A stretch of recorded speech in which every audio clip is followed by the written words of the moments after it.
কিছু রোগ আছে না ভাইজান, সোয়াশে এরকম। সে মনে করে বদরুল সাহেবের জবান বন্ধ, এটা বোধহয় সোয়াশে রোগ।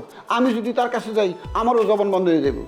ভালো হবে, তোমার জবান বন্ধ হলে আমি বাঁচি, উল্টাপাল্টা কথা আমার শুনতে হবে না। দেখছেন ভাইজান কি কয়, আমার জবান বন্ধ হইলে বলে হ্যাঁ খুশি। আচ্ছা বাদ দে না, কি বলছিস সেগুলা? আর তাছাড়া সে যেহেতু আমাদের বাসায় থাকে, একটা খোঁজ খবর নেওয়া উচিত না? আর উনি তো আছে, খোঁজ খবর নেবে, অসুবিধা কোথায়? খোঁজ খবর নিয়েছি ভাইজান, একই রকম আছে। ও ভাইজান, লাবণ্য আপাকে কি ফোন দিয়েছিলে? না, কেন? আপা কি আজকে আসবে? না, আজকে আসবে না মনে হয়। তুমি একটু ফোন করে বইলো। আচ্ছা দেখি কি করা যায়। আরে দূরও ভাইজান ব্যস্ত মানুষ, তুমি ফোন করে এই রেখো না কেন? আরে আমি তো দিছি, আমার বলা আর ভাইজানের বলা কি এক নাকি? আচ্ছা দেখি। ভাইয়া, তোমার সাথে একটু কথা ছিল। কি কথা বল? মানে সরাসরি আমার কথা না, মানে ক্লায়েন্টসদের কথা। আসলে বিজনেসের আইকন তো তুমি, তো তোমার সাথে তো কথা থাকবে, তাই না? আরে বাবা রে, আমাকে এখন খুঁজে লাভ কি? আমি তো ধীরে ধীরে তোর উপর ছেড়ে দিচ্ছি, তুই এখন অফিস সামলাবি, সব কিছু করবি, বড় হচ্ছিস না ভাইয়া? এই দেখো আপা, ভাইয়া কি বলছে, আমি তো ট্রাই করছি, তাই না? আমি আমার সাধ্যমতো তো করে যাচ্ছি। ভাইজান আপনারা দুইজন আছেন, দুইজন মালিক, আমার একটা অফিসে চাকরির ব্যবস্থা করেন না প্লিজ। আচ্ছা ঠিক আছে ভাই, আপনি তো আমাদের ভাই, আমি একটা ব্যবস্থা করবো, টেনশন করেন না, ঠিক ও আছে? কি চাকরি করবে? বাদ দে না রে বাবা। এই, তুমি কি চাকরি করবা? তুমি কোনো কাজ পারো? ওরা যেগুলা পারে তুমি সেগুলা পারো? অফিসে কি চাকরির অভাব আছে? অন্য কোনো চাকরি না থাকলে আমি পিওনের চাকরি করুম, ভাইজানরে চা বানায় খাওয়াবো।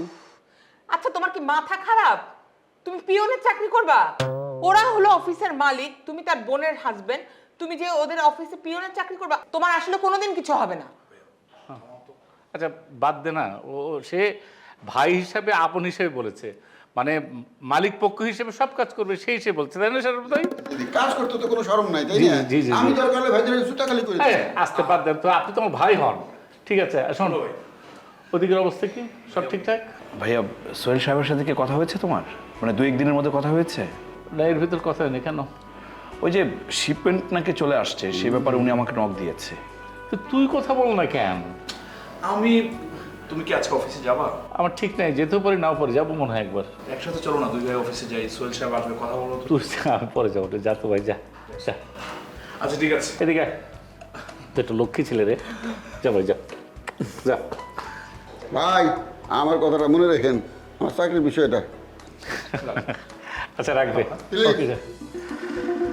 শোন তো, এদিকে আয়, এদিকে আয় ভাই, তুই একটা লক্ষ্মী মেয়ে, তুই এখন চা বানা আমার জন্য, যা যা যা। সব বেশি দিয়ে শোন, রাগুল, আপনি হচ্ছে আমাদের ভাই, ওর সামনে এত কথা বলেন কিসের জন্য? আপনি সব কিছু করবেন। শোনেন, আপনি ওই অফিসে একজন ডিরেক্টর, ঠিক আছে? আপনি পিওন না, আপনি ডিরেক্টর। কি বলেন ভাইজান? আমি অফিসের ডিরেক্টর? আমি অফিসের ডিরেক্টর ভাইজান? ঠিক আছে? ভাইজান এইবার তো পাও ধরতে হইব। আরে না না, আরে, আচ্ছা বসেন বসেন।